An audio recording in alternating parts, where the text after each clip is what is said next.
Hello everyone and welcome to Octagon News. Today we're bringing you the latest from the world of MMA. Ilia Topuria accuses Conor McGregor of betraying his roots. Aljamain Sterling questions his prelim spot at UFC 310. Nickal drops names for his next opponent after UFC 309, and Ciryl Gane reflects on his loss to Jon Jones. Stay tuned for all the details.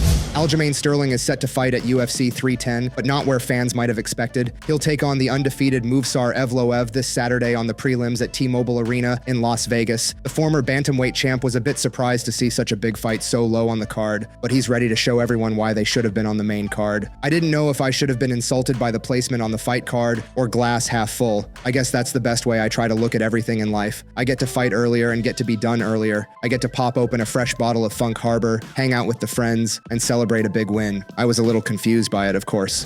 Ciryl Gane admits he wasn't himself when he fought Jon Jones last March for the vacant UFC heavyweight title. The only time Gane has been finished in his pro career was against Jones. Gane tapped from a guillotine choke just over 2 minutes into the fight. When I look back at it, it was obvious that I was not there. It represented exactly how I felt on the day of the fight. It was a total misunderstanding of what was happening. I don't recognize myself there. It's something I've never done in my life. I've never fought that way before. My distance management, my movement, the alertness that I love to show, I had none of that. Ciryl Gane admits disappointment in his performance against Jon Jones, but quickly rebounded with a dominant win over Sergey Spivak. Now he's set to face Alexander Volkov at UFC 310, determined to prove he belongs in the title conversation and focused on his goal of becoming champion. Who do you think will win between Ciryl Gane and Alexander Volkov? And do you believe Gane has what it takes to become the UFC heavyweight champion? Share your thoughts in the comments below.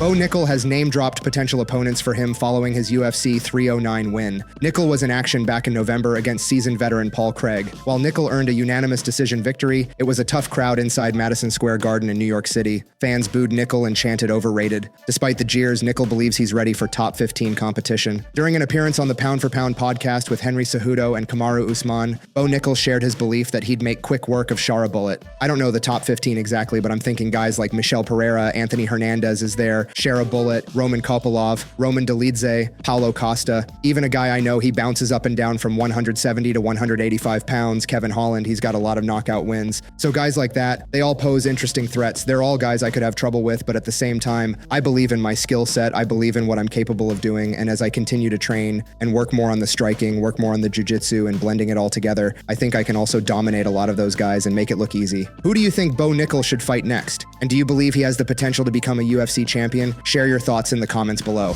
Ilia Topuria isn't a fan of the man Conor McGregor has become. The new featherweight champion is on a similar path to McGregor when the Irish sports star rose through the ranks of the UFC. Ilia could become the next massive star for the sport with one more big win in front of his home country of Spain. But while Topuria gives full respect to McGregor for his early accomplishments, he's pretty scornful of the way things have gone for Conor over the past several years. I know he's not what he was. He is a McGregor who represents alcohol and drugs more than sport. I was inspired by Conor. He was an inspiration for me when I was young. Myself and a lot of other people I know wanted to follow in his footsteps because he was an example of faith that everything can be achieved through hard work, consistency, and effort. And he lost all of that because he betrayed the values that led him to all his success. We lost an idol. The current Conor McGregor was recently found guilty in a civil court of sexual assault, capping off a disastrous 6 years that has seen his MMA career and reputation crater due to repeated instances of poor behavior. Now he can't even manage to get back in the cage, and some suspect it's because he's in no condition to compete due to all the drinking and partying he does. Dana White has said he doesn't expect McGregor to return to action until the end of 2025, which will mark 4.5 years since he last competed. As for Ilia, the UFC is currently working on securing a venue in Spain for a big homecoming fight against Alexander Volkov.